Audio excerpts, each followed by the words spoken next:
Et bien le bonjour à toutes et à tous, bienvenue à vous, bienvenue chez vous dans votre espace matinal de tous les jours. C'est Bonjour d'Algérie, il est 9 h et vous êtes parfaitement à l'heure. Bon réveil à vous tous et bienvenue encore. Alors dans la première demi-heure de notre émission, nous allons accueillir notre belle artiste pour la rubrique Forme et bien-être. Aujourd'hui, eh bien, elle reviendra sur les bienfaits de l'eau de rose, très utilisée en effet pour ceux et celles, pourquoi pas, qui veulent garder une belle peau. Eh bien, Dia reviendra ce matin sur la question avec plus de détails. Elle reviendra sur les bienfaits de l'eau de rose avec quelques conseils beauté comme d'habitude et puis quelques recettes maison pour bien l'utiliser. Avec Jalil Melaskra ce matin, dans la rubrique nutrition, nous ferons le point sur l'impact de la génétique et de l'environnement sur notre santé. On va parler de sport également, actualité oblige, avec Sarah Derbal qui reviendra ce matin sur la Coupe d'Afrique des Nations, la CAN 2020 qui se déroule en Tunisie. Ismaël Belkadia est justement sur place et notre envoyé très spécial. Nous aurons le plaisir de la voir au bout du fil tout à l'heure. Radia Boulmaali sera également de la partie ce matin. Elle reviendra sur le parcours de Thomas Edison, un exemple de persévérance que nous allons découvrir avec Radia tout à l'heure. Allez, sans plus tarder, Feriel Chir vous dit tout sur les nouvelles du ciel.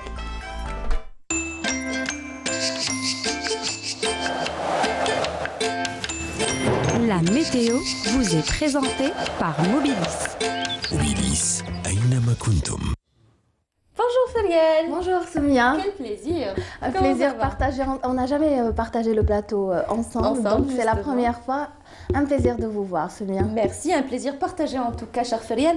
Alors aujourd'hui, un petit peu de soleil peut-être pour la matinée, un tout petit peu qui va pas durer, ça va pas durer puisque le ciel sera de plus en plus chargé sur Alger en tout cas, en attendant la pluie à partir de demain. À partir de ce soir, en deuxième partie de nuit, voilà. D'accord. D'après bien sûr Météo Algérie. On y va ? Merci. Avec les nouvelles du ciel. Merci à vous Soumia, excellent réveil à vous tous, ravi de vous retrouver. Eh bien aujourd'hui, Météo Algérie prévoit un ciel de plus en plus voilé, devenant nuageux à nouveau vers les régions de l'ouest et du centre.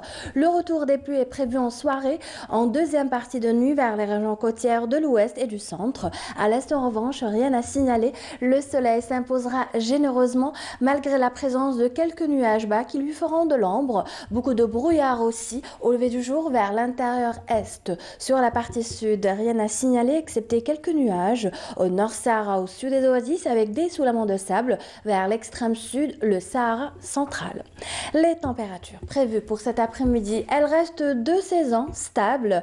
En baisse encore une fois à l'intérieur, il fera froid avec 11 degrés à Betna, à Sétif, 12 pour Dulfa, El Beyot, 14 à Tizi Ouzou, 17 à Alger, il fera 15 à Annabas, Kikda, Guelma, Relizan, Chlof jusqu'à Oran, 16 degrés Tlemcen, Biskra, Gardaya aussi, 17 à Béchar, Ain Salah, 20 à Drar, 21 à Tindouf, Tamanrasset, Janet, et le maximum reviendra encore aujourd'hui à l'extrême sud où le mercure atteindra les 25 degrés. Place ce matin à l'Amérique du Nord. Il neigera aujourd'hui à Montréal, à New York, à Washington, avec des températures glaciales négatives par endroits. Regardez, -13 seulement pour Montréal, 2 à New York, 3 à Washington, 4 sous la pluie à Chicago, 2 degrés sous un temps couvert à Topeka, 14 à Dallas, 22 à Mexico, 18 à Los Angeles. Il y aura de la pluie mais là de la neige aussi à Vancouver avec 3 degrés côté température. Et le maximum reviendra aujourd'hui à Miami où le mercure atteindra les 24 degrés sous un ciel passagèrement nuageux.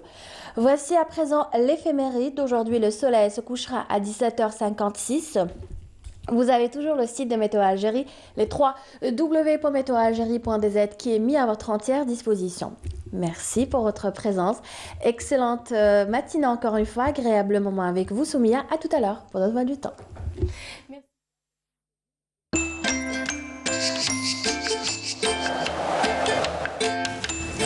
La météo vous a été présentée par Mobilis. Mobilis, أينما كنتم.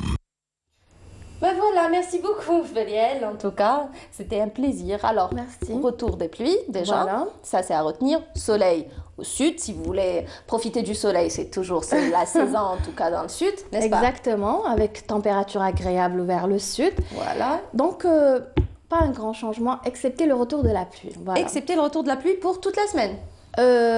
Pour demain. Déjà. Voilà. On verra ça. En attendant, Inch'Allah, Inch'Allah. En attendant Voilà. les nouvelles prévisions météo, en tout cas. Exactement. Ben, merci beaucoup, Feriel. Je Merci, vous en on va prie. vous souhaiter une très belle journée.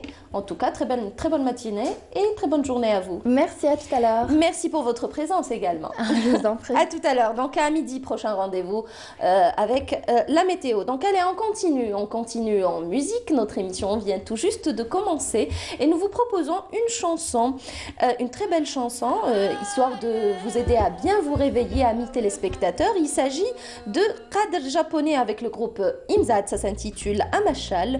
Très belle chanson avec des sonorités du sud du pays. Regardez et appréciez. On se retrouve tout de suite après, chers téléspectateurs. La matinale continue.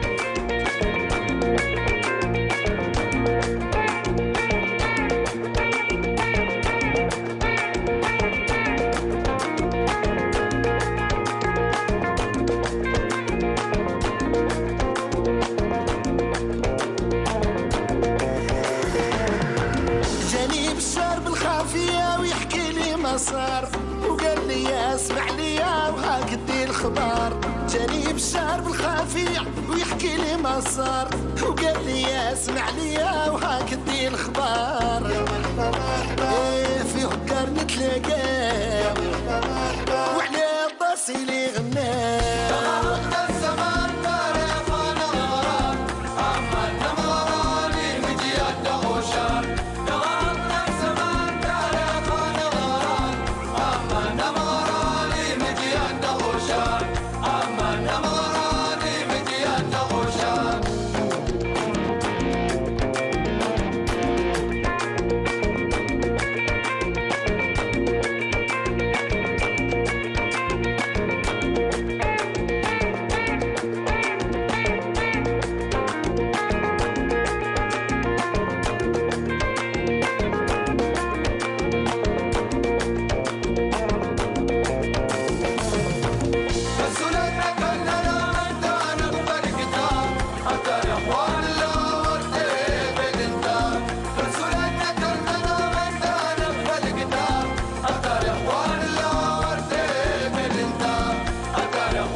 حليت عيني وعلى كتابي وفهمت الميساج.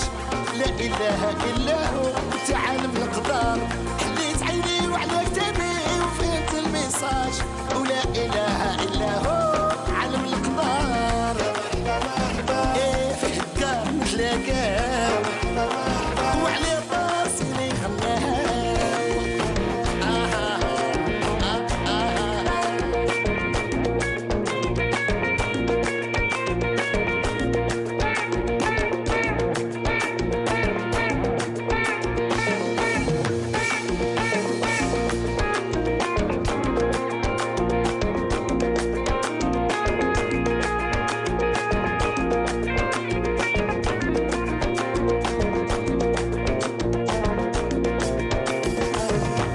حبي سلام عايش امان زهو الخاطر فرحان.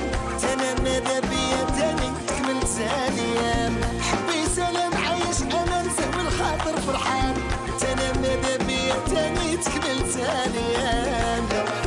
ايه في هكار نتلاقاو وعلى راسي لي غناو. بس قوة الوايدة كنا نغرس ولا في جمال سوسة يوفا النسان. هكذا نهربوك انت انا غرعان وقت نسين الزهر نروح شو الناس غلان. وقت نسين الزهر نروح شو الناس غلان.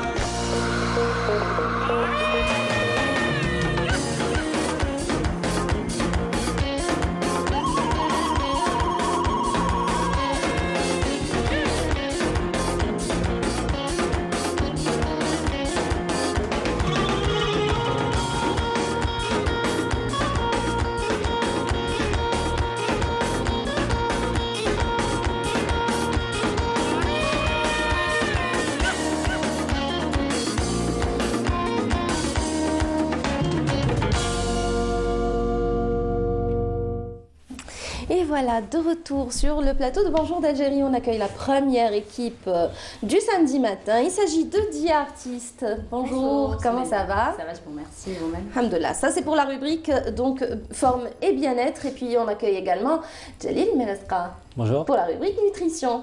Bonjour. Bonjour. Alors aujourd'hui avec vous, Jalil, on va parler de l'impact de la génétique et de l'environnement sur notre santé. N'est-ce pas? Oui, c'est ça. Et on va en parler dans un petit moment tout de suite après l'eau de rose. Dia. Alors, vous n'êtes pas venus les mains vides, justement. On va parler de l'eau de rose. L'eau de rose qui est connue et reconnue pour ses bienfaits sur la peau, entre autres. Elle est d'abord hydratante. Elle a beaucoup de bienfaits. Donc, elle hydrate la peau en profondeur. Quand on l'applique matin et soir, c'est un rituel beauté qu'il faut avoir, justement. Oui, entre matin et soir. Pour entretenir sa peau, elle apporte également un teint éclatant au visage. Du coup, on ne doit pas s'en en priver. Non, on ne doit pas s'en en priver. Effectivement, l'eau de rose, de toutes les façons, on la connaît depuis des centaines d'années, depuis l'Antiquité. Cléopâtre en était une friande. À l'époque romaine également, on l'utilisait donc pour un petit peu soulager les maux de tête. Donc, au fait, elle a des vertus extraordinaires. Donc, non seulement donc, du côté donc, esthétique et thérapeutique, mais également culinaire, puisque même dans notre culture algérienne, on utilise beaucoup l'eau de rose dans plusieurs préparations culinaires, donc que ce soit voilà, pour les gâteaux ou bien pour des repas sucrés-salés. C'est ça. Alors l'eau de rose est utilisée depuis l'Antiquité. On continue à l'utiliser, surtout en ce moment. C'est le grand retour de l'eau de rose. Tout à fait, c'est le grand retour de l'eau de rose. Et il faut savoir, au fait, on ne peut pas utiliser n'importe quelle rose, parce qu'il y a une rose qui est particulièrement, au fait, destinée ou bien préférée pour préparer, au fait, l'eau de rose. C'est, au fait, la rose, ce qu'on appelle la rose de Damas. D'accord. Voilà. Donc, l'eau de rose, elle est obtenue, au fait, par un processus de distillation pour permettre, au fait, de libérer tous les actifs qui sont contenus dans la rose et préparer donc l'eau ou bien en extraire l'huile pour l'utiliser pour des fins donc cosmétiques ou autres. Voilà. Donc, on peut mélanger. On reprend peut-être tout de suite après le jingle. Tout à fait.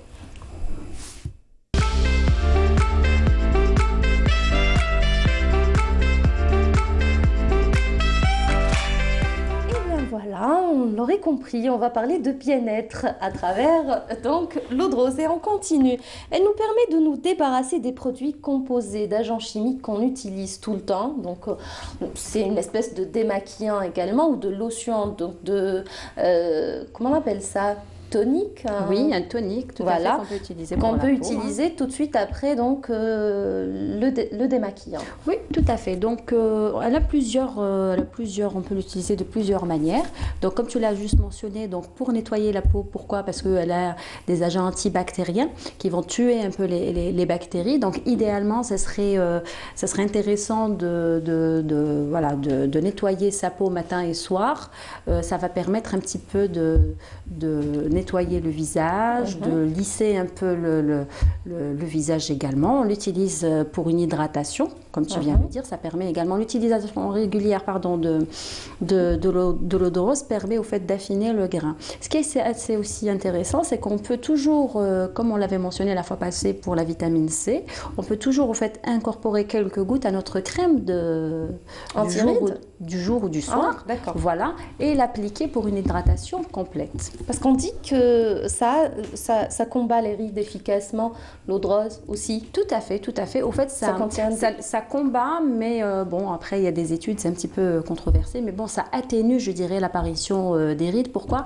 À cause, au fait, de la présence des polyphénols, qui sont exactement des antioxydants, qui vont un petit peu combattre les radicaux libres et permettre, au fait, le retardement, au fait, de la ride. Elle a des bienfaits également, donc des vertus également cicatrisantes? Tout à fait, cicatrisante, bien sûr, en cas de blessure ou infection. C'est pour ça aussi, elle est aussi recommandée pour les peaux acnéiques. Donc, tout à fait, on peut l'utiliser directement en imbibant nos cotons-disques ou notre coton et l'appliquer sur le visage. Ça soulage également les soleils. Oui, les coups de soleil aussi en été, tout à fait. Ça a la possibilité de soulager contre les coups de soleil. Mais aussi, je voulais aussi donner une petite astuce pour le petit point concernant les rides. Idéalement, c'est mettre au fait l'eau de rose au réfrigérateur. Et l'utiliser voilà, tout frais sur le visage, ça va permettre un petit peu de raffermir. Exactement, raffermir le visage. Voilà. Mis à part donc bon, le visage, elle a aussi d'autres vertus, bien sûr. Les cheveux peut-être. Les cheveux également, bien sûr, les cheveux. Tous ceux qui ont des problèmes de cuir chevelu, donc c'est aussi idéal parce que ça régule au fait le sébum. Ça rebooste également un petit peu, je dirais, la repousse du cheveu, ça atténue la chute de cheveux, parce que ça renforce au fait le follicule pileux. Voilà, et ça permet voilà, de booster tout ça et plutôt d'améliorer la circulation sanguine tout en massant doucement. Mais à côté de ça, quand on a des repas aussi très très lourds ou bien quand on souffre de constipation également, c'est reconnu pour soulager ces effets également. Oui, également. Alors, elle gomme les yeux gonflés, tout comme le thé. Oui, comme le thé, comme le marc de café dont on avait parlé également. C'est aussi une des options, une des astuces qu'on peut utiliser, toujours en imbibant nos cotons et l'effectuer et le placer directement sur la zone qui a été bien sûr préalablement nettoyée. Voilà. Et puis, elle soulage les maux de tête, ça, vous l'avez dit tout à fait au début. On l'utilise souvent au niveau des tempes, etc. Et puis, c'est aussi utilisé en aromathérapie également, dans les spas. Ça a aussi des effets hypno... Pour le bain? Oui, aussi, pour le bain. On peut mettre quelques gouttes, exactement. Tout à fait. Si on veut vraiment avoir ce petit moment de cocooning à la maison, voilà, quelques gouttes d'eau de rose. Et voilà, on prend son bain, on se relaxe. Peut-être quelques conseils pour bien l'utiliser? Tout à fait. Donc, alors, ce que je voulais dire, c'est qu'on peut aussi la préparer à la maison d'une façon naturelle. Si on n'a pas donc, tout le matériel pour la distillation, etc., on peut juste au fait bouillir de l'eau minérale ou de l'eau distillée, mettre quelques pétales donc de rose dans notre bocal en verre de préférence et on est en train de voir des images. Exactement. Donc mettre les pétales, ensuite verser l'eau distillée chaude, etc. Refermer le bocal et laisser infuser durant 24 heures 12 heures, voilà, 24 heures. Voilà. C'est aussi simple que ça. Oui, ça c'est pour une petite préparation maison. Voilà, à condition d'avoir des pétales de rose bien fraîches. Voilà. Idéalement les cueillir le matin aussi, de préférence pour pouvoir bénéficier au fait des... voilà, ça on a le processus de distillation qui est effectué. Donc on mélange de l'eau et voilà, on procède au fait à faire bouillir ces pétales-là. Ce qu'il faut savoir, il y a tout un process qui est effectué. Il y a la cueillette des roses, comme je l'avais mentionné, tôt le matin. Ensuite, il y a la pesée. Ensuite, il y a tout le process qui est effectué à côté. Une fois que la distillation est faite et qu'on obtient les actifs, ces actifs-là sont par la suite soit destinés donc, à l'industrie cosmétique qui l'utilise beaucoup pour les parfums, pour des huiles essentielles également qu'on utilise voilà, pour d'autres fabrications, comme la fabrication du savon dont on avait parlé la fois passée. Voilà. Et puis, peut-être quelques conseils quand on va acheter, parce que quand on ne connaît pas, c'est-à-dire quand on n'est pas experte en la matière, les produits, on pense, c'est bien d'utiliser des produits naturels, c'est bien d'aller vers des produits bio. Mais quand c'est un produit bio, effectivement, et naturel, et qui peut se conserver jusqu'à une année. Hein. Carrément. Oui. Au réfrigérateur. Au réfrigérateur ou bien dans un endroit frais qui n'est pas aussi exposé au soleil. Voilà. Après aussi en Algérie, on a aussi la période durant le printemps du côté de Constantine également, qui est une région connue pour ça, voilà, le qtar, etc. Donc il y a une période qui est effectuée pour préparer l'eau de rose et voilà. Et pour bien le choisir dans les commerces, justement, quels sont vos conseils ce matin? De préférence, moi, je préfère, quand j'ai envie de m'en procurer, je vais directement à la source. Voilà. Et au fait, moi, il y a l'odeur aussi qui est un facteur qui peut aider plus ou moins. Voilà. L'odeur et bien sûr le goût. Plus c'est concentré, mieux c'est.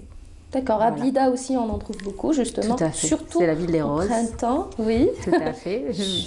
Justement, surtout au printemps, c'est la meilleure période peut-être pour... Oui, on reviendra au printemps probablement avec d'autres...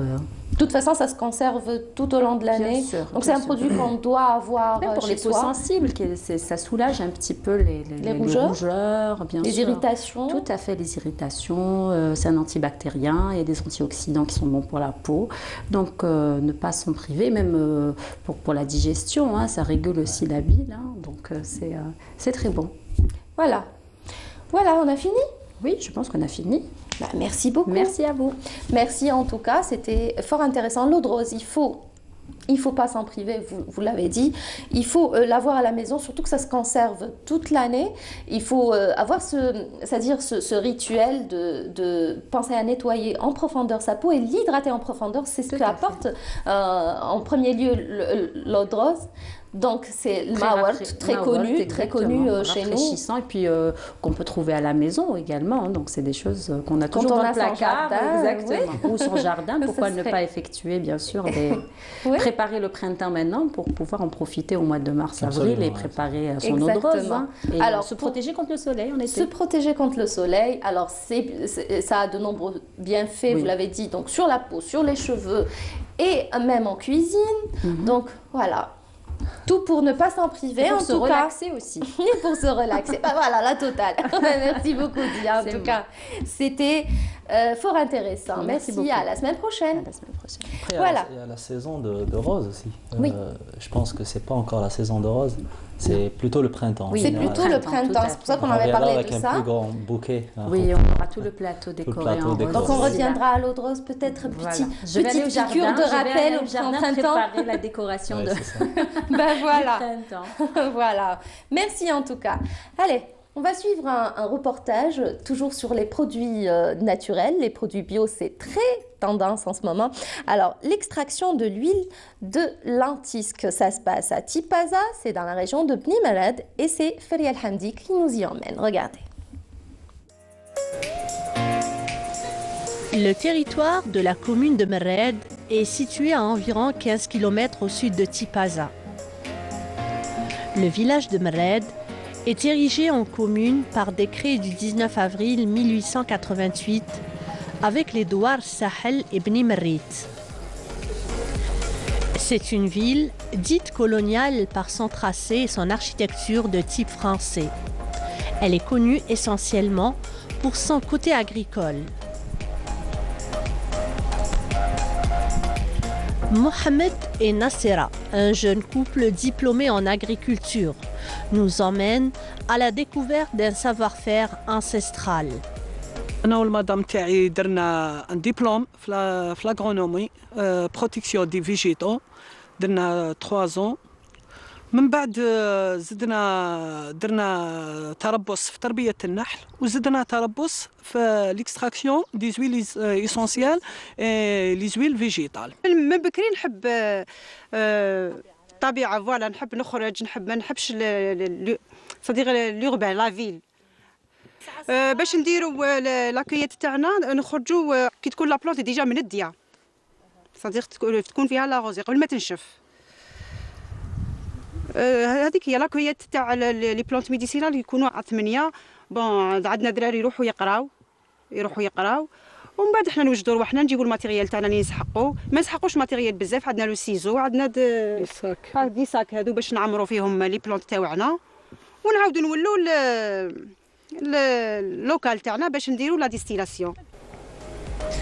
Un couple passionné de la nature qui aime partager ses instants de vie et qui font de leurs huiles essentielles des produits identitaires au parfum de la région.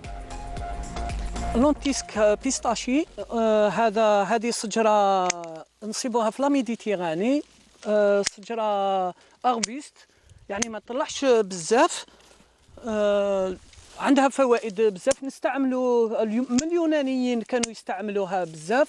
حنا نقدروا نستفادوا منها لي فاي كما رانا درك نديروا باش نحوا لي زويل اسونسيال. نقدروا نستفادوا منها لي فخوي نستفادوا منها في لي فخوي نتاعها يكون اورانج وما يعاود يولي نوار كي يطيب نديروا منه الويل فيجيتال اللي هو ويل دو لونتيسك عنده فوائد بزاف. الويل دو لونتيسك مليحه للسعله بزاف، مليحه للالم المفاصل، مليحه نستعملوها باش نخلطوا معاها لي زويل اسونسيال. La région de Mered regorge de nombreuses richesses forestières, parmi lesquelles le lentisque qui recèle plusieurs vertus médicinales. Ce couple a pu bénéficier d'un crédit en gemme pour l'achat des équipements, un broyeur et une presse pour extraire les huiles. Une fois extraite, l'huile est mise en bouteilles qui seront par la suite commercialisées. نحو من القنطار 70 كيلو على حساب لالومبيك اللي عندنا 2 الومبيك ويرفدوا 100. Le monde des huiles essentielles est aussi mystérieux qu'excitant. En réalité, il s'agit de produits avec lesquels nous sommes tous en contact tout au long de notre vie. بعد ما نجيبوا لي فاي تاعنا ولا البرودوي نتاعنا هنايا لاتولي هذه نتاعنا نكونوا وجدنا لاشودير تاعنا عندنا لالومبيك 200 لتر عندنا نعمروها بلي فاي نطاسو بها نغلقوها مليح. عندنا هذا المبرد نبلاصو نشعلو بون لا فابور كي تطلع تفوت لنا من تحت على لي بلونت نخرجوا ليسونسيل الزيت من لا بلونت هذيك. حنا نخيروا غير لا بلونت اروماتيك لي بلونت ميديسينال اللي فيهم المواد العطريه باش نخرجوا منها هذا لي زويل هذو. كما اليوم خيرنا الويل دو لونتيسك بيستاشي.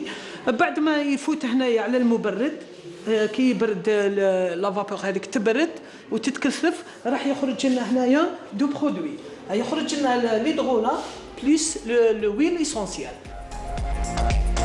Derrière ces arômes intenses se cache une série de propriétés et de bienfaits pour la santé et le bien-être.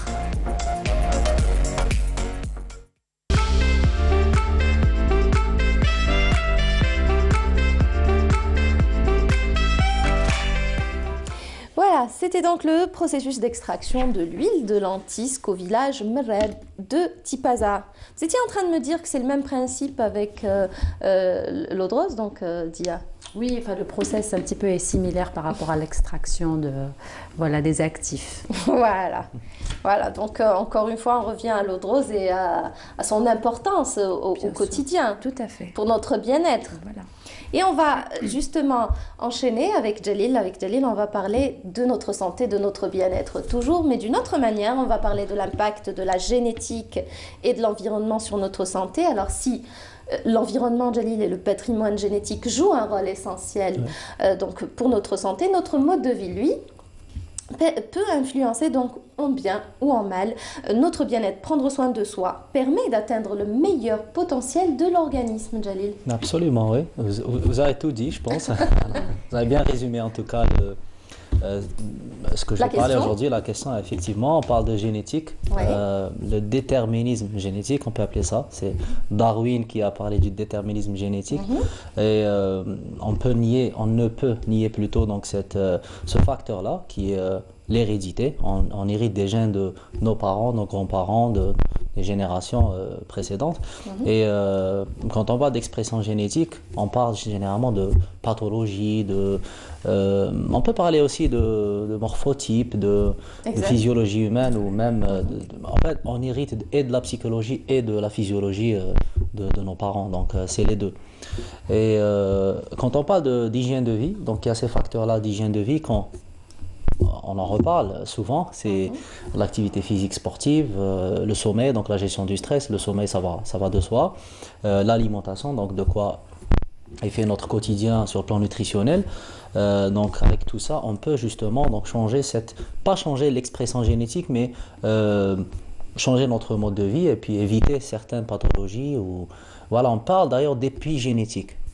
C'est vraiment très récent comme, pas concept je dirais, mais voilà, il y a la génétique, il y a l'épigénétique, c'est-à-dire qu'on peut changer l'expression de nos gènes à travers justement le changement de Notre d'un mode de vie. Absolument, oui. Le rééquilibrage alimentaire, penser à faire une activité physique régulière. Donc, absolument, donc même la qualité de nos relations, donc notre intégrité sociale, tout ça fait partie de la santé humaine parce que si on définit la santé, c'est selon l'OMS, c'est la santé de notre physiologie et notre psychologie aussi. Voilà. Et justement, selon l'OMS, donc la relation de toute façon entre l'environnement et la santé est connue et établie depuis longtemps. L'Organisation mondiale de la santé estime que jusqu'à 24% des maladies actuelles dans le monde peuvent être attribuées à la dégradation de l'environnement.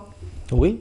L'environnement, quand on parle de l'environnement, en fait, généralement, c'est très vaste. Hein. On parle de tout ce qui nous entoure. Tout ce qui nous entoure, que ce soit absolument sur le plan humain ou sur le plan environnemental d'une manière générale. Le stress aussi, donc on dit que c'est le first killer au jour d'aujourd'hui. C'est le stress quand il est chronique, donc est finalement donc un facteur majeur de plusieurs maladies chroniques. Qu'on dit chronique justement, et si on n'arrive pas à gérer justement ce stress quotidien, beaucoup de problèmes peuvent apparaître effectivement, oui. Surtout des maladies sérieuses telles que les problèmes cardiovasculaires. Problèmes cardiovasculaires, même maladies dégénératives, voilà, pathologies métaboliques, hypertension et tout ce qui s'ensuit, oui. Alors notre santé est définie par nos gènes, vous l'avez dit, notre environnement et puis nos choix en matière donc d'hygiène de vie. Mais lequel de ces facteurs a-t-il le plus d'influence justement, Jalil? Alors, je dirais, le plus d'influence, on dit que il faut prendre toujours le contexte d'un point de vue holistique, c'est-à-dire il faut prendre tout en considération puisque chaque facteur a son importance et tout est lié. Quand on prend le facteur alimentation, par exemple, c'est le facteur qui nous permet justement de régénérer à notre organisme, de nourrir notre organisme, nourrir nos cellules, voilà, nourrir simplement tout organe vital, et ça c'est à travers la nutrition. Maintenant, si on parle de sommeil, pareil, donc avec le sommeil aussi on régénère nos cellules, on régénère nos activités, on apaise notre stress pour redémarrer une journée, donc voilà, c'est très important. On régule nos hormones, donc c'est on évacue le stress. L'importance absolument, oui. J'ai lu un article qui disait que quand on ne dormait pas à l'heure, et parce que le sommeil il est réparti en plusieurs phases, c'est qu'on tuait nos cellules au fait. Pardon? Si on ne dormait pas assez, on ne respectait pas les nombres d'heures et les phases de sommeil, on pouvait autodétruire, détruire nos cellules. Nos cellules, carrément. Si justement. C'est pour ça qu'on parle de sommeil réparateur. Je pense que atteindre le sommeil réparateur, c'est pas évident. Mais il faut le faire, il faut dormir peut-être toujours à la même heure et dormir tôt. Généralement, c'est le conseil qu'on donne si on veut avoir une bonne qualité de sommeil, c'est dormir pratiquement à la même heure et se lever à la même heure. Donc c'est pour réguler notre rythme circadien, ou ça, le rythme biologique. Et d'avoir une sieste aussi, je pense, de 15-20 minutes. Ça aide beaucoup, oui, ça aide pour spécialement les gens qui travaillent ou qui veulent augmenter leur productivité dans la journée, ou voilà, donc ça aide beaucoup une sieste. Mais le sommeil réparateur, comme son nom l'indique, se fait donc pendant le rythme nocturne, donc c'est le sommeil de nuit. Voilà. Le sommeil, bien sûr, a son importance. Donc maintenant, si on parle d'alimentation, de sommeil et d'activité physique, l'activité physique, il faut savoir que il y a une étude qui a montré que même l'activité physique permet de multiplier les neurones. Vous savez qu'on a plusieurs milliards de neurones, des connexions neuronales. Et d'où construire certaines habitudes, mauvaises ou bonnes. Donc, quand on fait l'activité physique qui est supposée comme bonne habitude, avec l'activité physique, donc ça permet d'augmenter donc notre capacité cognitive, mémoire, apprentissage moteur, locomoteur. Voilà, ça c'est les bienfaits multiples de l'activité physique qui sont très nombreux. Voilà, donc une activité physique régulière. Si j'ai un conseil à donner, donc une activité physique régulière. Quelle activité physique? L'activité physique qu'on aime bien faire, on n'impose rien comme activité physique. Même la danse, c'est bouger, c'est absolument, même la danse, ça peut être très comme une activité très importante, et voilà, du moment qu'on aime bien. L'activité physique, le sommeil régulièrement, Moi, je dirais aussi marcher. C'est très, ça aide beaucoup les personnes à réguler leur état émotionnel et souvent on le voit comme la marche comme quelque chose comme un cliché, dire marcher, mais marcher a des bienfaits fabuleux sur l'état du cerveau. Marcher, se promener ou plutôt marcher, la marche du facteur? La façon de le faire, c'est pas très important. Vous faites une marche, voilà. D'ailleurs, le fait d'être contrarié parfois et qu'on dit on va prendre l'air. Absolument. C'est marcher. Sortir marcher. Voilà, c'est un peu des tracas. Absolument. C'est marcher, ça permet d'augmenter un peu le flux sanguin et voilà, d'avoir de meilleures pensées, une pensée plus, exactement, une clarté de pensée et d'esprit. Pensée positive.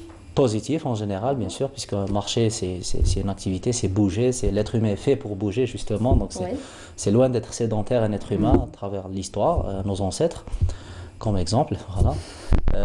Et aussi, voilà, l'alimentation, donc on a dit, je pense qu'on a fait le tour, alimentation, donc activité physique, le sommeil et la gestion de stress, ça va de soi, généralement quand on dort bien, on gère mieux notre stress quotidiennement. L'inverse n'est pas forcément vrai, donc quand on a des heures de sommeil qui sont un peu, une qualité qui est médiocre, je dirais, de sommeil, surtout sur le long terme, on est plus irritable, on est plus sensible exactement, émotionnellement parlant, et voilà, donc je dirais que c'est ça l'épigénétique en fait. Voilà. On ne peut pas changer complètement l'expression des gènes puisque c'est toujours déterminé, enfin ça détermine ce patrimoine-là dont vous avez parlé au début. Mais voilà, peut changer. C'est le message qu'on peut faire passer aux téléspectateurs, qu'on peut changer. C'est-à-dire l'être humain est loin d'être figé, est loin d'être... On peut travailler pour changer. Absolument, travailler pour changer. Parce que le changement, il est un petit peu difficile. D'ailleurs, on dit...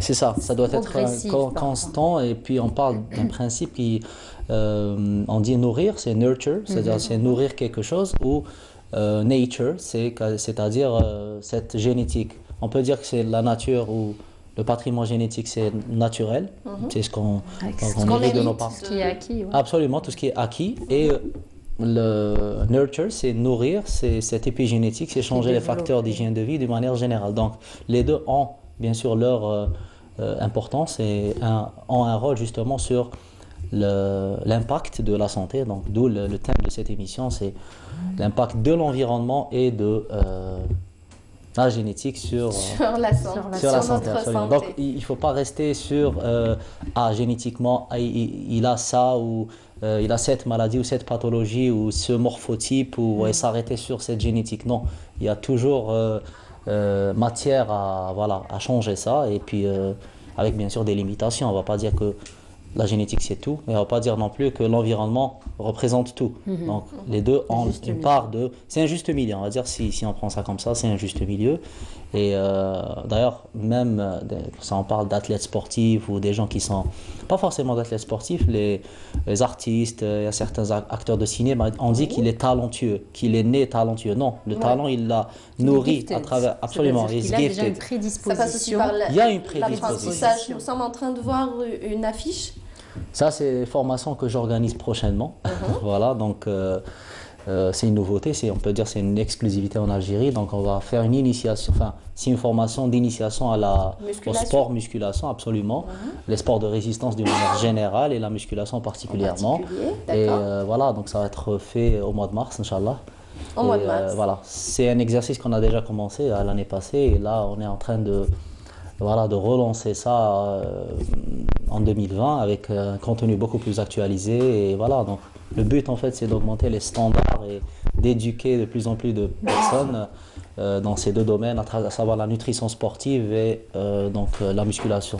Les deux formations auront lieu donc au mois de mars. Auront lieu au mois de mars à Alger, Inch'Allah. Oui, ça sera le 6 et 7 mars pour nutrition sportive et la semaine d'après, donc 3 jours de stage pratique en musculation. Voilà. C'est dit. Merci. Je pense que c'est dit, oui. Thank you so much. Merci, you're welcome. C'était intéressant. Vous allez rester avec nous, les amis, vous allez rester avec nous. On va découvrir, vous avez parlé tous les deux de bien-être, de santé. La santé, ça passe aussi par le bien-être.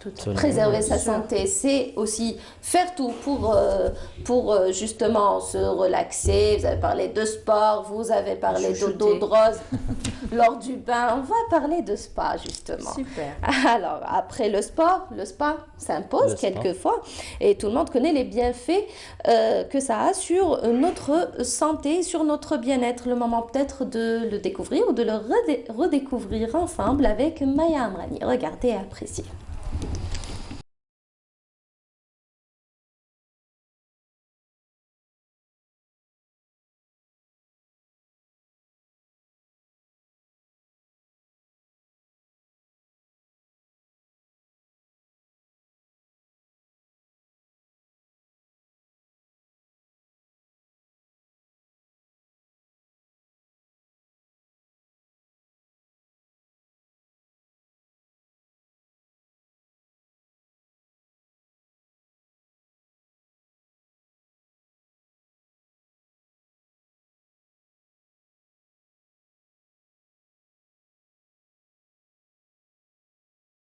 On commence par le sport.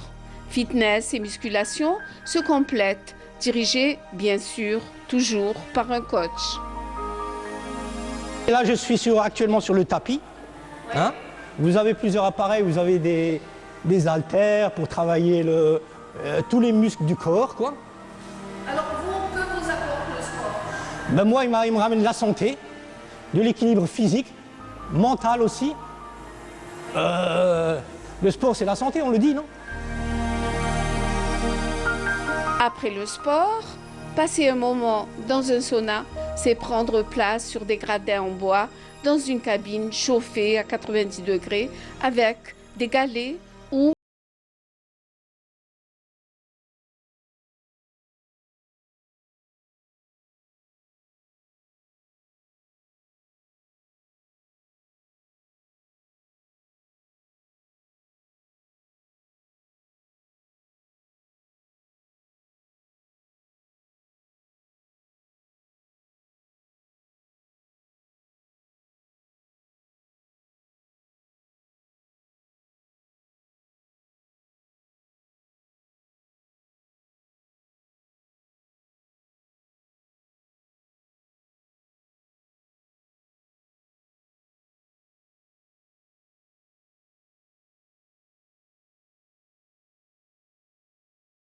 en permanence.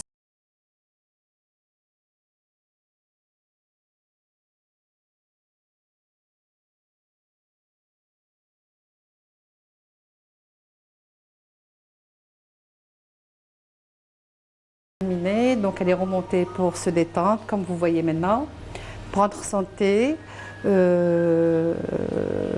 et puis se relaxer en même temps après tout ce qu'elle a fait chez nous. Et par la suite, donc la fin, elle va descendre pour son soin, pour son soin visage hydratant. On ne peut quitter ce centre sans passer par les bons soins de beauté. Massage du visage remodelant. Je suis en train de faire un système hydratant. Donc la cliente elle a besoin d'hydratation et pour ça je suis en train aussi de faire un modelage qui convient, donc qui va oxygéner et remodeler l'ovale du visage. Voilà. Puis manucure pour la beauté des mains. Donc là je suis en train de faire une manicure, une petite beauté pour les mains. Et entre l'onglerie et la manicure, c'est différent. Donc l'onglerie, c'est carrément le gel ou bien un vernis permanent. Voilà. Donc le gel et l'onglerie, c'est avec des capsules. Voilà. Et là, c'est une manicure, disons, une petite beauté pour les mains, pour rafraîchir, pour avoir des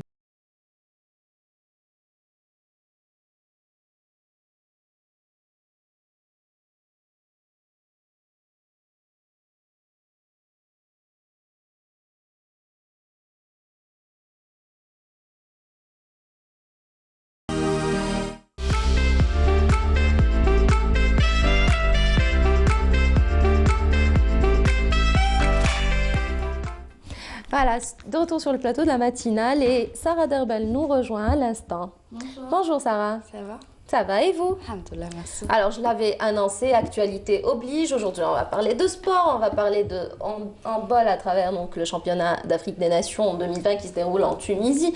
Vous allez y revenir dans quelques instants. Vous allez parler également de football et de ping-pong dans un petit moment. D'accord. Allez.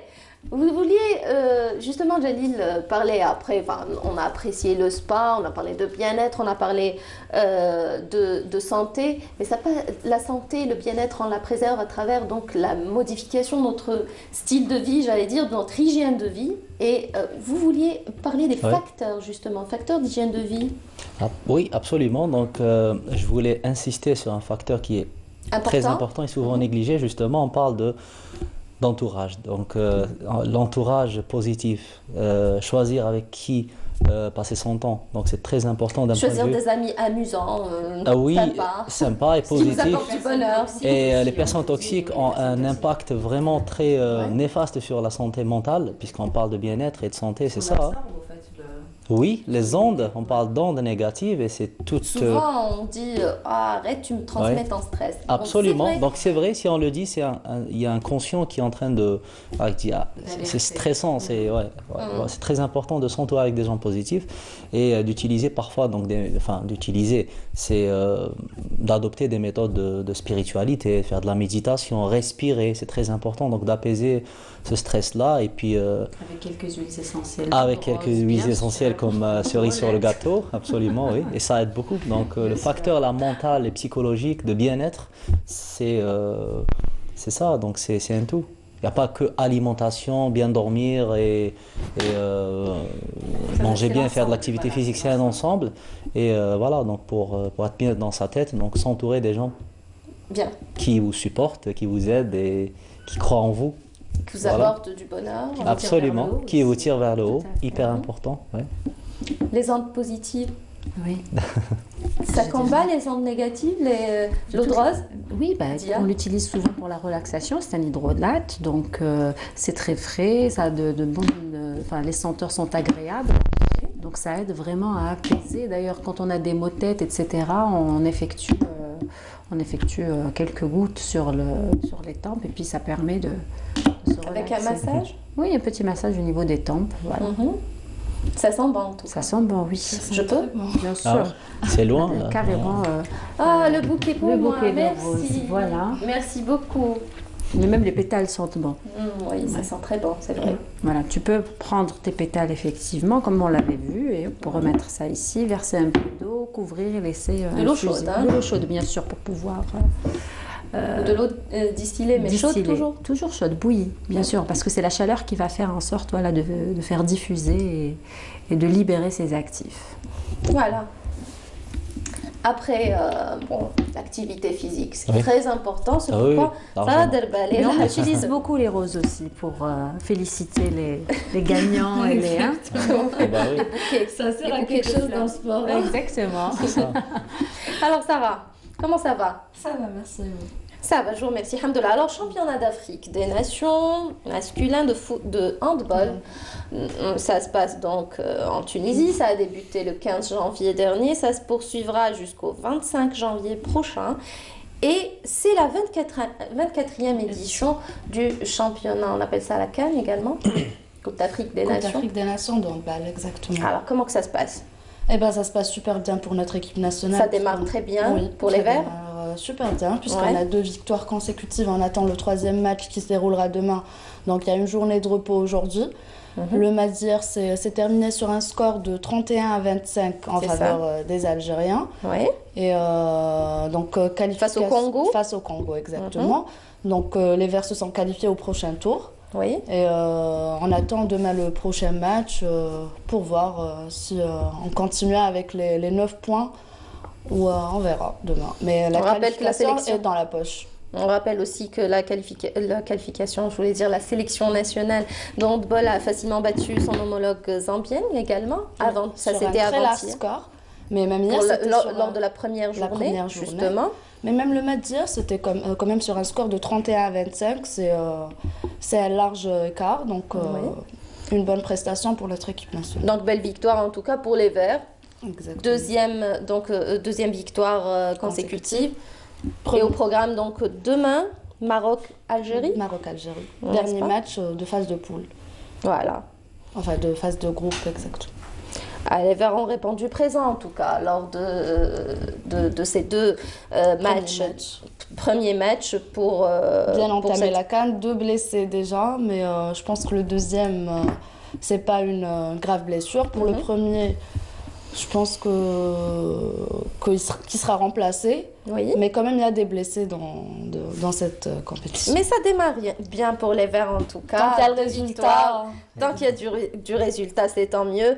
Allez, on parlera également de football ce matin. Exactement, mais de foot féminin cette fois-ci. Toujours foot féminin. Ça vous tient au cœur, hein? J'insiste sur le foot féminin. Oui. Alors, premier tour qualificatif pour le Mondial 2020.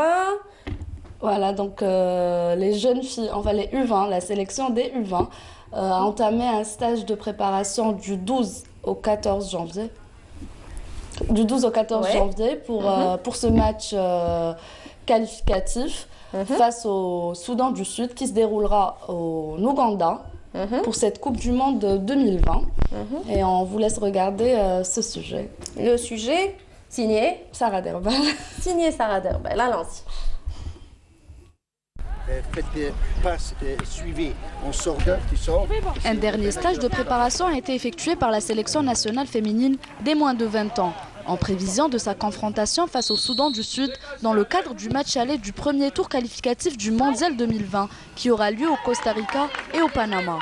Les filles d'Ahmed Laribi ont disputé un dernier match avant de s'envoler en Ouganda, face à la formation d'Alger Centre où elles se sont imposées sur un score de 8 buts à 0.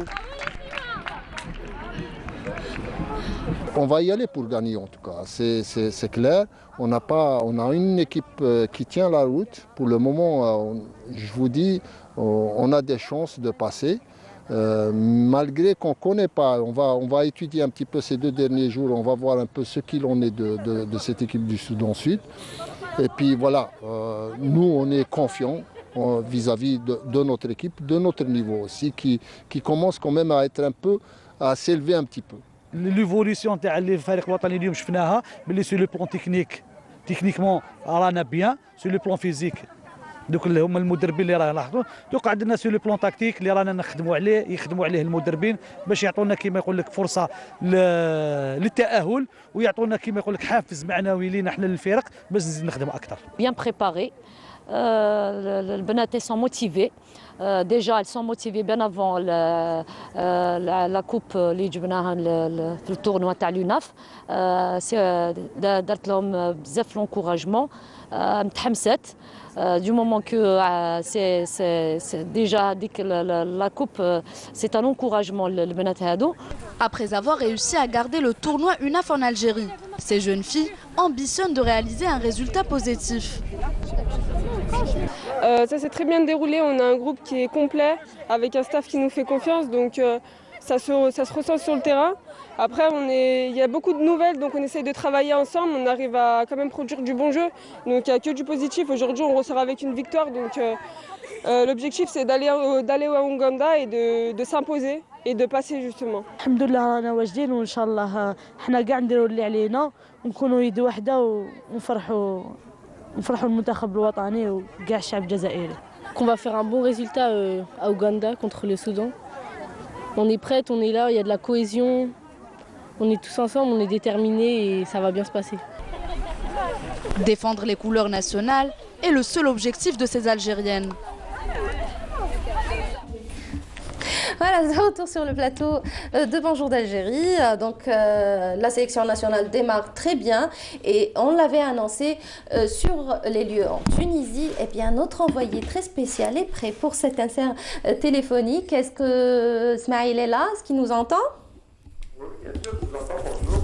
Bonjour Smaïl, comment ça va? Merci, ça va. Tout va bien puisque l'équipe nationale est qualifiée, donc l'ambiance est au beau fixe. Eh bien, justement, les Verts ont répondu présent, en tout cas, lors de ce tournoi, de cette entame de tournoi. Ça se passe très bien pour les Verts. C'est le 24... Oui? Oui, on vous entend, Smaïl. Non, bien sûr, bon, vous le disiez, hein, ça commence très bien, on ne pouvait pas commencer de meilleure manière, avec deux belles victoires. Deux belles victoires. Même si, contre le Congo, ce fut un peu plus laborieux en deuxième période, puisqu'il y avait un petit relâchement significatif, un peu de naïveté, de manque d'expérience de la part de certains joueurs qui n'ont pas su gérer cette euphorie avec surtout une excellente première mi-temps, où on a vu quand même M. Belkous bien survolé, puisqu'il a survolé toute la rencontre, et puis il a été quand même nommé meilleur joueur du match, donc ça veut dire que là, il a fait un excellent match. Alors, mais là, on se projette déjà sur le match de demain. Aujourd'hui, c'est repos, donc il y aura entraînement l'après-midi à la salle Hamamat et revue d'effectifs, mais on va beaucoup plus penser les blessures, parce que bon, il y a Abdi qui s'est légèrement blessé. Est-ce qu'il va être aligné face au match? Je pense qu'il va être ménagé pour le laisser pour la suite de la compétition. N'oublions pas que pour le deuxième tour, il y aura aussi 3 rencontres de plus grand niveau, de plus grande intensité, et bien l'Algérie aura besoin de toutes ses armes, donc je pense qu'il va être ménagé. Quant à Bouletta, il a été remplacé par Orba, le joueur de Montbarège, qui a été rappelé, bien sûr, en urgence pour pallier à cette blessure. Il reste que dans la tête des joueurs, et c'est le choc maghrébin. Vous savez, quand on joue un derby contre le Maroc, c'est toujours intense. Et puis en plus, c'est un sérieux test. D'ailleurs, c'est le premier choc dans cette Coupe d'Afrique des Nations, parce que dans les 2 premières journées, il y avait une sorte de déséquilibre entre les adversaires. Il y avait soit une équipe dominante comme l'Égypte, ou comme hier la Tunisie qui a déroulé avec 48-24 contre la Côte d'Ivoire. C'est dire que, c'était très déséquilibré, mais je pense que ce match Algérie-Maroc, demain à 14h à Radès, ce sera une belle confrontation d'abord, un beau derby maghrébin et un sérieux test pour l'équipe nationale qui doit y jouer le leadership, la première place. Elle doit remporter cette première place, même si, il faut dire que sur le plan résultat, les 2 premiers sont qualifiés dans le même groupe, mais c'est une histoire de suprématie. En tout cas, c'est un très bon début qu'effectuent les Verts en ce moment. Et pour ce tournoi, un pronostic peut-être pour le match de demain? Vous savez, pronostic, nous on a un peu baladé notre micro, bon d'ailleurs dans les prochaines images que vous allez recevoir, d'ailleurs on a baladé notre micro dans les techniciens, chez les techniciens, et bien ils sont unanimes à dire que ça va être une belle confrontation, un beau match, mais on place quand même l'Algérie comme favorite dans cette rencontre, parce que avec une plus grande préparation, une meilleure préparation, un effectif un peu plus, on va dire, plus relevé, la qualité chez les joueurs. Et on sait que l'équipe nationale, quand elle est dans son jour, comme on a vu hier, une excellente première mi-temps qui peut servir de référence. Eh bien, si l'Algérie réussit à hisser son niveau de jeu, à élever son niveau, je pense qu'elle pourra gagner ce match contre le Maroc, même s'il ne faut jamais vendre la peau de l'ours avant d'avoir tué. Il ne faut jamais dire que le match il est gagné avant, bien sûr, son entame. Mais à mon avis, comme tous les techniciens, je revois que l'Algérie partira légèrement favorite face au Maroc. Merci beaucoup, Ismaël. En tout cas, on sera en contact avec vous dans nos prochaines émissions pour plus de détails.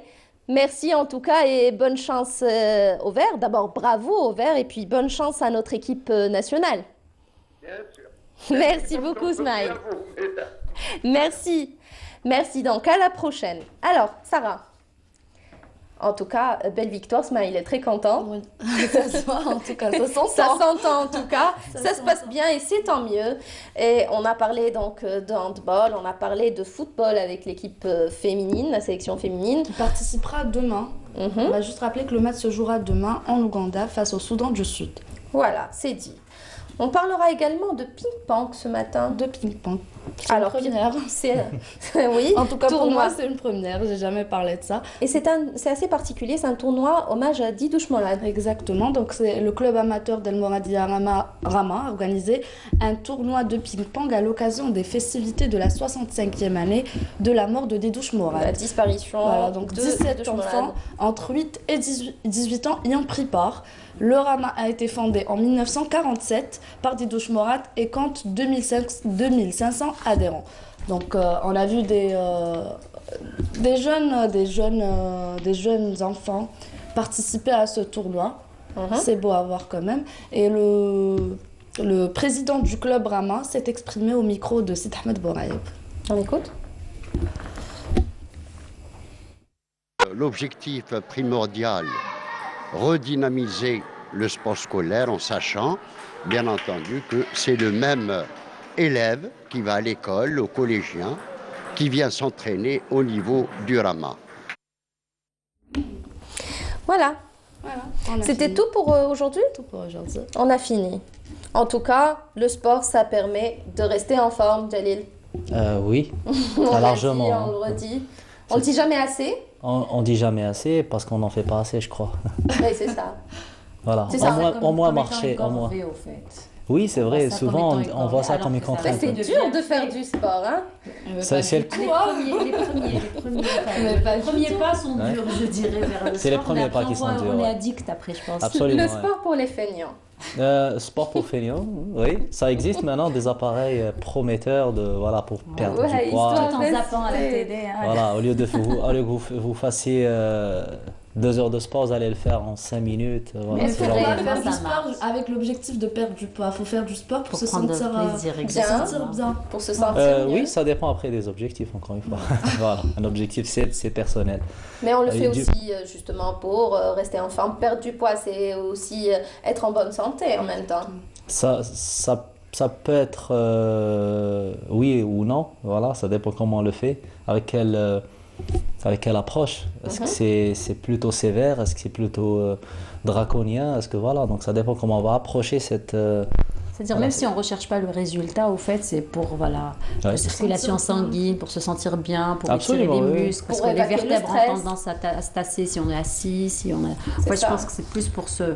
On adapte, voilà, c'est toujours on adapte l'activité physique selon nos besoins et nos objectifs, nos perspectives, voilà. C'est pas faire du sport parce que l'année 2020 vient de commencer ou... Voilà, ça c'est juste des souhaits. L'été n'est pas loin. L'été n'est pas loin. Voilà, ça c'est plutôt généralement voué à l'échec puisque c'est à court terme. Faire le sport c'est plutôt un lifestyle, c'est pour la vie, comme autre chose. Hein. Tout à fait. Il faut en fait penser à intégrer le sport dans sa vie. Oui, l'intégrer mais d'une manière, c'est-à-dire il faut que ce soit quelque chose de très important. De plaisant. Voilà. Il faut que ce soit quelque chose de très important. C'est-à-dire ne pas zapper sa séance de sport pour rien au monde. C'est-à-dire c'est une priorité. Voilà. C'est comme ça qu'on réussit à établir ses habitudes, à intégrer le sport dans le changement. Et établir. Oui, c'est ça, c'est le changement. Prendre de bonnes habitudes. Et des décisions, voilà. Et c'est toute une question de choix puisque c'est... Mais je peux vous et de volonté surtout. C'est aussi la volonté qui fait partie aussi de croire et de faire des choix. Donc. Je peux vous assurer que tous ceux qui étaient contre l'idée de faire du sport, j'ai des amis autour de moi, dès qu'ils ont commencé déjà à pratiquer, ils ne peuvent plus s'en passer maintenant. Maintenant, ils ont peur d'arrêter au fait. Ils deviennent plus... Absolument, oui. On développe donc cette addiction, mais qui est plutôt positive d'une manière générale, puisqu'on est dans le stress. Le sport, c'est une forme de stress, mais qui est positive d'une manière générale, quand on ne fait pas trop. Parce que tout excès est nocif, on le sait très bien. Donc même avec une activité physique, on peut faire un burn-out. Donc il faut faire aussi la part des choses et rester équilibré dans le voilà, se balancer dans tout ce qu'on entreprend finalement. Absolument, oui, y compris dans le sport ou dans l'alimentation ou les autres facteurs d'hygiène de vie. C'est pour ça qu'aujourd'hui, on parle beaucoup de rééquilibrage alimentaire, non pas de régime draconien, de régime qui fait souffrir, qui nous fait perdre du poids. Certes, on peut jeûner 3-4 jours et on perd quelques kilos. Oui, moi je dirais plutôt... Quand je dis jeûner, c'est ne pas manger du tout. Mais on parle du jeûne intermittent. Voilà, c'est une méthode. Mais ça a des effets néfastes sur notre santé. C'est pour ça qu'aujourd'hui, on parle de rééquilibrage alimentaire. Aller doucement, mais sûrement. L'idée, c'est de perdre du poids, mais de ne pas en reprendre. Voilà, c'est le phénomène yo-yo. Je pense que le plus important, c'est de comprendre les aliments, en fait. Oui. Pour savoir comment se nourrir. Les aliments, les rations également. Exactement, quand on ne connaît pas très bien l'effet, je dirais, d'un certain aliment, voilà. C'est vrai. Même si on veut perdre, on croit qu'on mange sainement, mais au fait, non. Parce qu'on n'a pas compris, aussi le principe de la balance énergétique, c'est-à-dire le surplus ou le déficit calorique. Donc c'est une question aussi de ration, de quantité. Tout à fait. Voilà, non pas que les bienfaits de tel aliment ou bien si en mangeant trop. Je donne souvent l'exemple de l'huile d'olive, qui est fabuleuse pour la santé, mais si on en mange beaucoup, c'est très calorique et ça peut monter dans la balance énergétique, et on est en surplus, on prend du poids alors que c'est juste la graisse qui est très bonne pour le système cardiovasculaire, pour le cerveau et tout. Ça. On peut s'arrêter à 2 cuillères à soupe par jour. Ça dépend du gabarit de la personne. Et en général, 2 à 3 cuillères à soupe par jour. Pour tout le monde, ça suffit largement. Voilà, c'est ce qu'il faut dire. Quand on dit que quelque chose est bon pour la santé, etc., on a besoin de se ruer, d'en faire un excès, au fait. Non, exact. Il faut être vraiment modéré dans... Tout à fait. Tout excès est mauvais. Tout excès est mauvais. Voilà. D'où aussi une petite notion de flexibilité dans l'alimentation et s'accorder des plaisirs et du chocolat et des pizzas de temps en temps. Voilà. Donc ça, c'est très important sur le plan aussi parce qu'il ne faut pas partir avec cette idée de se priver. Non. On peut remplacer des aliments par d'autres, remplacer le chocolat au lait par du chocolat noir. Par du chocolat noir. Bien sûr. Et aller après, progressivement. Il faut aimer. Il faut aimer, mais bon... Mais je pense que le palais s'adapte à un moment. Le palais s'adapte, oui. Après, c'est des habitudes, c'est difficile de changer aussi. Voilà. C'est ça, parce que quand on est adepte de café, par exemple, et quand on décide d'arrêter de prendre beaucoup de café ou d'arrêter de consommer du café du jour au lendemain, au bout d'une semaine, on ne peut plus en prendre. Ça y est. On s'habitue. C'est des habitudes qu'on... Oui, c'est des habitudes. L'être humain est fait d'habitudes et de mauvaises habitudes. 95% de l'humain, c'est son subconscient, il faut le savoir. Donc on n'agit pas habitude. Et voilà, donc c'est pour ça que les 5% restants, c'est ce qu'on fait au moment. Ça devient un automatisme, en fait. Ça devient un automatisme, autopilote, un mode autopilote quelque part. Voilà, on fait les choses machinalement. Oui, il ne faut pas avoir peur d'essayer des choses, de nouvelles choses, de nouvelles expériences. Tout à fait, oui. Ça peut apporter beaucoup de bien. Oui.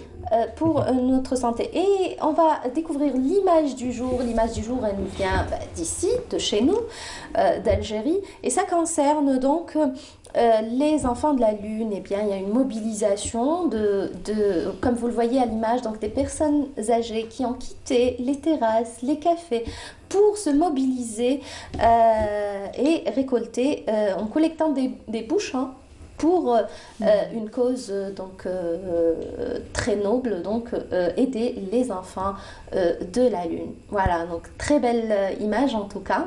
Vous voulez réagir, les amis? De la semaine. Les enfants de la Lune. Les enfants de la Lune, oui.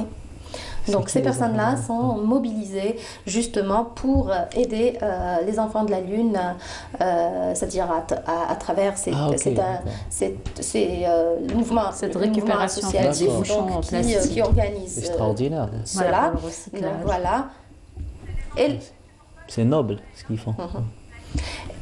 Et les enfants de la Lune sont les enfants qui ne supportent pas donc, les rayons du soleil, qui ne peuvent pas sortir carrément la journée, donc qui vivent la nuit. C'est pourquoi on les appelle les enfants de la Lune. C'est très, très pesant comme maladie. Et ces gens-là se sont mobilisés donc, pour les aider. Et c'est des gens c'est des personnes, vous l'avez vu, des personnes âgées. C'est des personnes âgées qui prennent le temps d'aider les autres à collecter des bouchons. Ça passe, on parle beaucoup aujourd'hui dans la protection de l'environnement de recyclage, que c'est important. Oui.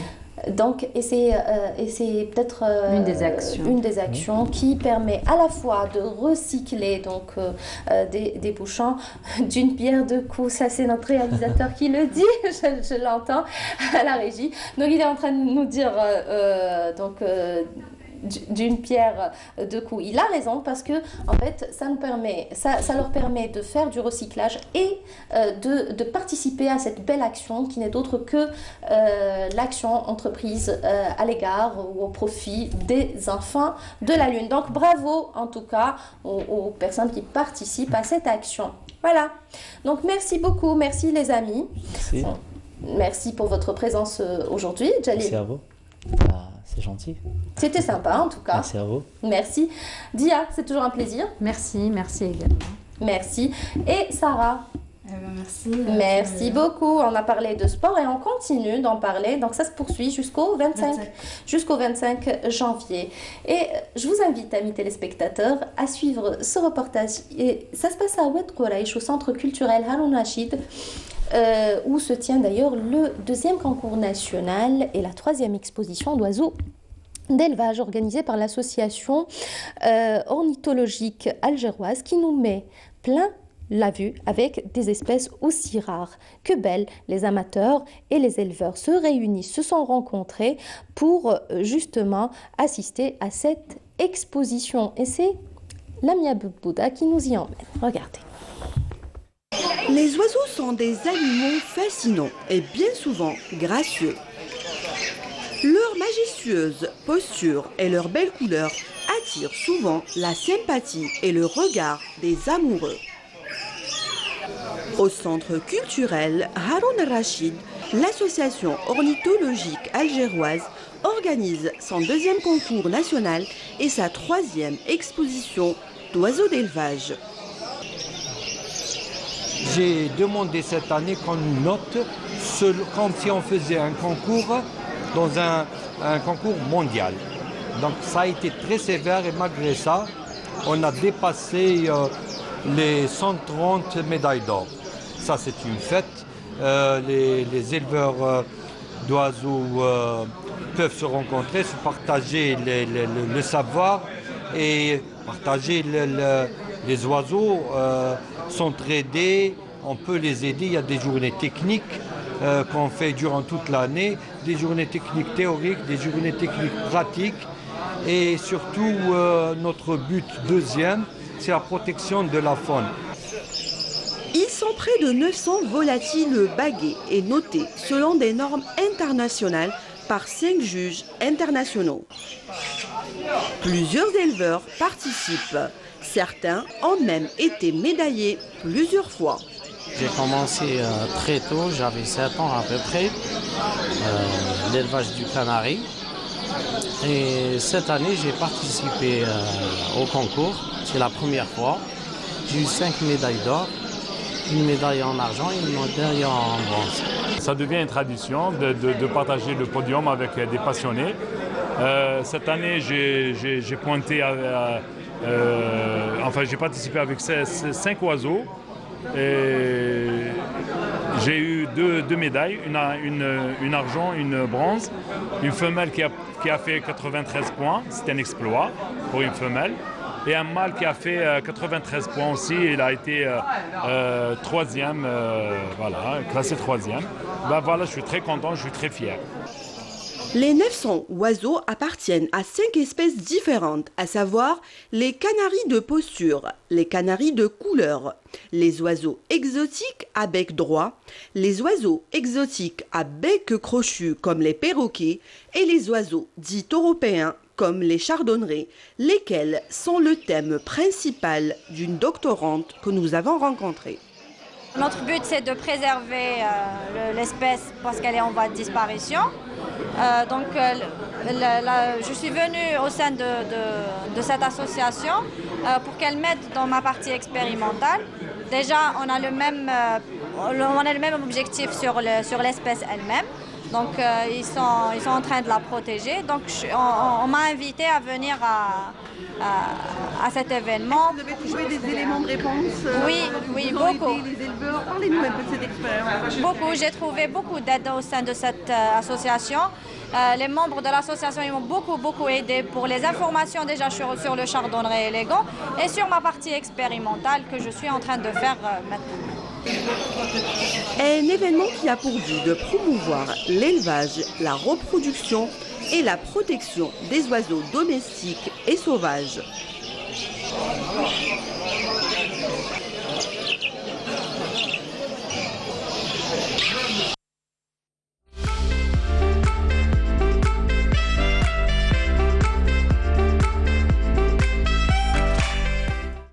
Voilà, de retour retour sur le plateau de Bonjour d'Algérie. Dernière ligne droite, on accueille à présent Radia Boulmaali. Bonjour Radia. Bonjour Soumaïa. Bonjour, comment ça va? Oui, ça va très bien. Ah ben, alhamdoulilah. Et très stimulée ce matin pour aller faire du sport, pour bien manger, pour ne pas me soucier avec tout ce qui est passé juste avant. Avec du chocolat noir. Ça va être super sympa.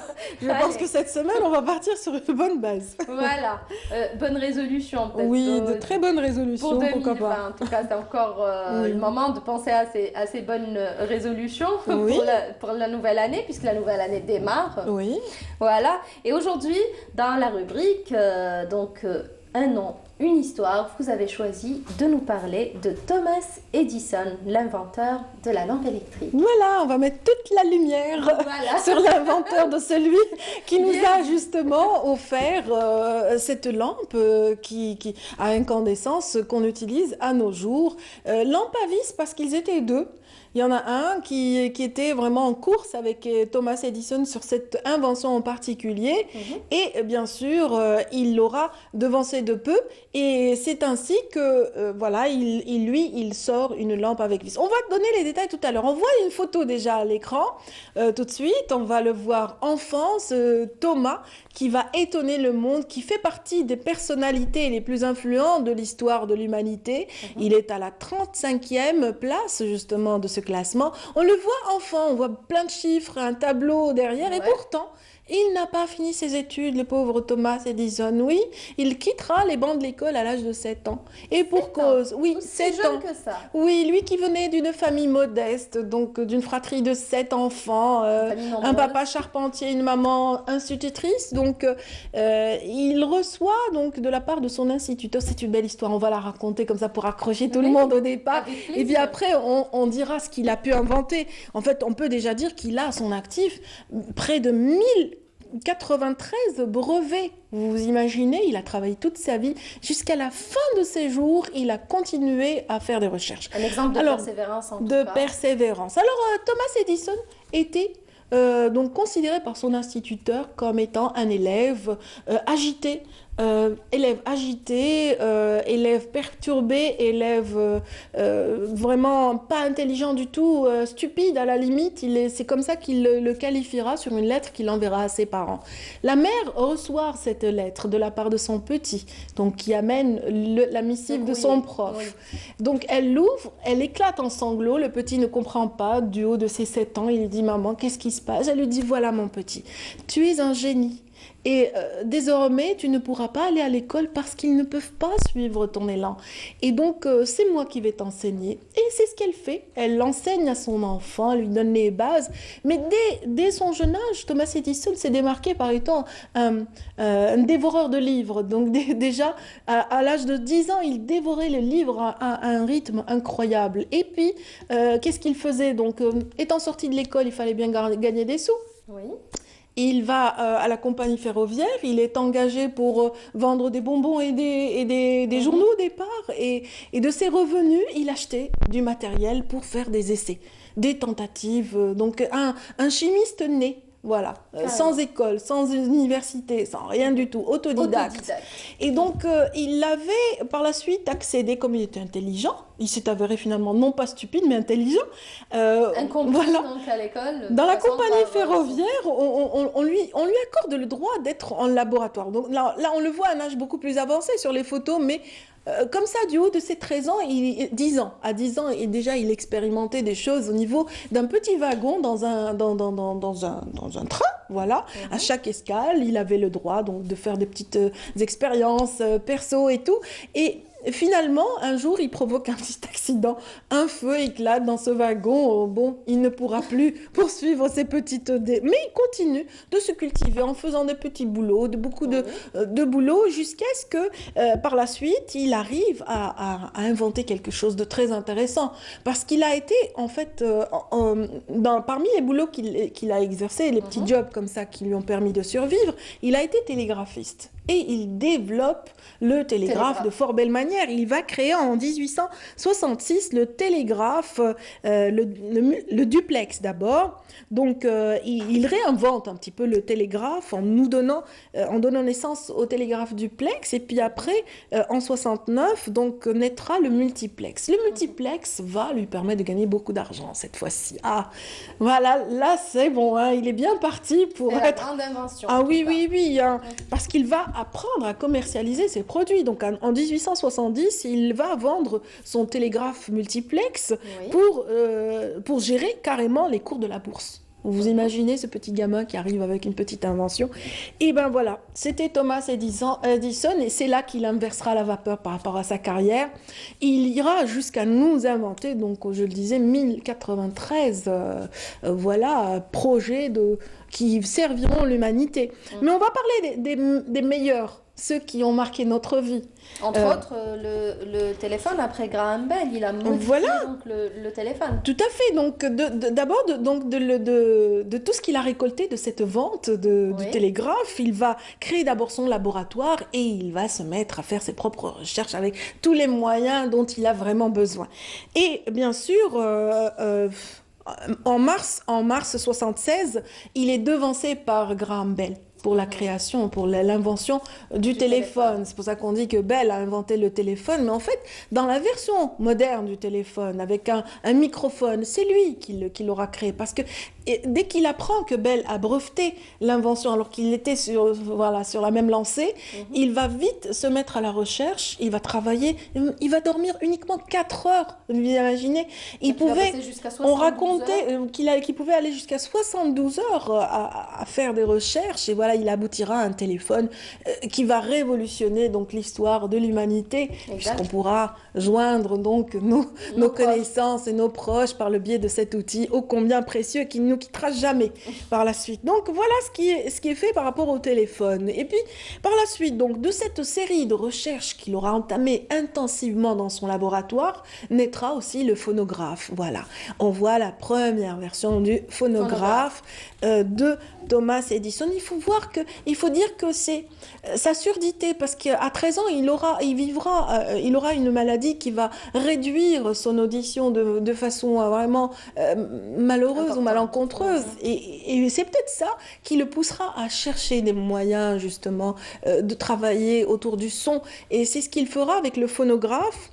Ce phonographe, donc, il nous créera en 1877 et voilà les premières versions de cet outil qui fonctionnait comment? C'est-à-dire qu'il enregistrait et produisait des sons de manière mécanique. Donc, il y avait une espèce d'aiguille comme ça qui, sur un disque en métal, donc qui gravait ce qui correspondait à un code donc, qui correspondait à chaque son. Et par la suite, il y avait aussi dans le phonographe une manière de produire des sons. Et on a eu droit à des musiques, voilà, c'est comme ça que les premiers férus de musique s'en sont donnés à cœur joie en utilisant les disques en vinyle par la suite, sur ce phonographe, etc. C'était de belles inventions, il faut l'avouer quand même. Hein, bien sûr. Pour quelqu'un qui était tenu pour vraiment incapable et de faire aucune progression à l'école, voilà. À 7 ans, c'est assez impressionnant. Voilà. Mais voilà. On nous balance là l'image de la lampe. Vraiment, c'est la plus belle invention qu'il ait pu faire et offrir à l'humanité. Hein. Thomas Edison, c'est vraiment la lampe à incandescence. Parce qu'il y a eu quelqu'un qui a inventé l'électricité avant lui. Parce que souvent, on fait des confusions. On dit, voilà, l'inventeur de l'électricité, c'est Thomas Edison. Eh bien non, il y a eu des précurseurs. Oui. Lui, il arrive avec quoi? Il provoque une combustion de filaments échauffés électriquement dans une ampoule à vide. Alors, son prédécesseur n'avait pas pensé à installer le dispositif à vide. Et lui, il le mettra donc dans cette lampe et avec ces filaments donc tenus par 2 fils en acier qui vont provoquer cette combustion. ça va nous donner cette petite lumière qu'on voit sur l'image. Donc, c'était Lindsay, en 1935, qui avait, lui, inventé un petit peu des procédés proches de cela. Mais lui, il va développer l'ampoule jusqu'en 1879 pour en faire une ampoule avec des filaments en bambou qui nous emmèneront jusqu'à 30 heures d'exploitation. 30 heures, c'était pas encore suffisant. Il va plus loin et en 81, grâce à un de ses ingénieurs, il va développer l'ampoule à incandescence, donc avec cette fois-ci des filaments de carbone. Et bien sûr, il créera à la même période sa propre entreprise, l'Edison Electric Light Company, qui est précurseur, c'est l'ancêtre, pas le précurseur, que je raconte n'importe quoi des fois. Alors, c'est en fait l'ancêtre de General Electric, donc ces monstres, cet empire qui existe à ce jour et qui a été par la suite développé en 1892. Alors, on en est aux ampoules. On va citer une citation donc, que dira par rapport aux ampoules notre cher Thomas Edison. Eh ben, il nous dira « Je vais rendre l'électricité tellement bon marché que seuls les riches pourront se payer le luxe d'utiliser des bougies. » Vous vous rendez compte? Eh bien oui, il l'a fait. Il l'a fait. Bon, cette citation, on va y revenir tout à l'heure, parce que on n'a pas fini l'histoire. Il n'a pas inventé que ça, hein, Thomas Edison. C'est l'un des précurseurs du cinéma également, à travers absolument, Soumeya. Absolument, Soumeya. Il offrira à l'humanité. Il est précurseur du cinéma. En 1888, il va créer la première caméra de l'histoire avec un procédé donc qui dépasse ce qu'avaient déjà expérimenté les Français avec les frères Lumière ou avec Auguste Le Prince en l'occurrence, qui a fait le premier film cinéma quelque part, et donc lui, son procédé, il était en deux temps. Il a créé ce qu'on appelle le kinétographe. Lui, il enregistre, il emmagasine de l'image, et puis le kinétoscope qui, lui, va reproduire ces images, et ça a permis aux premiers films muets en noir et blanc, et puis par la suite films parlants, donc de voir le jour et de nous offrir vraiment, de faire le bonheur de l'humanité. Hein. On le voit là debout avec cette vieille caméra donc, dont il est à l'origine. Donc voilà un petit peu une histoire incroyable. Donc Thomas Edison nous donnera donc un téléphone, un phonographe, l'ampoule à filament, la première centrale électrique, on la doit aussi à Thomas Edison. Donc c'est lui qui a créé donc ces générateurs de puissance, ces générateurs donc d'électricité qui vont un petit peu nous donner, nous permettre à nous dans les villes, les citadins, de nous développer et puis aussi de démocratiser l'utilisation de l'électricité. C'est ce qu'il a réussi, c'était son challenge à la base, autant que Tesla. Tesla, on le voit sur cette image, donc il a commencé. Tesla avait commencé avec Thomas Edison, donc ses premiers pas. Et lui aussi est un grand inventeur, donc il faudra absolument parler. D'ailleurs, un film lui sera consacré. Oui, il sortira le 27 janvier prochain. Donc c'est vraiment quelque chose qu'il faudra suivre. Et pourquoi? Parce que certaines des inventions de Tesla auraient été attribuées à Thomas Edison, mais ça a été un compagnon précieux pour voilà. Et Tesla, donc on en parlera, lui, il nous créera l'électricité alternative, et on terminera peut-être sur une autre citation, si vous le permettez. Donc on va parler de Thomas Edison et de ce qu'il nous a laissé comme legs en termes de justement de motivation, en termes de persévérance, de leçons de vie, de persévérance. Il dira: je ne me décourage pas, car toute tentative infructueuse qu'on laisse derrière soi constitue un autre pas en avant, ou pour d'autres, et c'est vraiment précieux. Là vraiment il dit, quand on lui dira vous êtes incroyable, mais vous avez, oh mon Dieu, tout ce que vous avez pu faire, il dit le meilleur moyen de réussir, c'est toujours d'essayer encore une fois. Voilà. Et puis il dira, je n'ai rien inventé, en fait j'ai juste créé, trouvé 10 000 façons de ne pas réussir. Voilà. C'est-à-dire qu'il élimine aussi les échecs à d'autres inventeurs, à d'autres chercheurs quelque part. C'est une idée très positive que j'apprécie personnellement. Donc voilà, c'était l'histoire, le destin, le fabuleux destin de Thomas Edison. Ce matin, donc Soumaïa. Qui ne baissait pas les bras, qui bossait jusqu'à 72 heures d'affilée, c'est quelque chose. Oui. Pour ce petit garçon qui a été frustré, qui n'a pas fait l'école. Il posait trop de questions, il a dérangé ses enseignants parce qu'il était très curieux, tout simplement. Il n'était pas seulement agité, il était curieux. C'était véritablement un génie, mais le génie, c'est aussi cette mère qui a eu comme ça à rebondir de façon extraordinaire et qui a motivé son enfant. Moralité, il ne faut jamais brimer un enfant qui pose des questions. Il faut l'écouter jusqu'au bout, il faut l'encourager. Voilà. Merci beaucoup Radia en tout cas.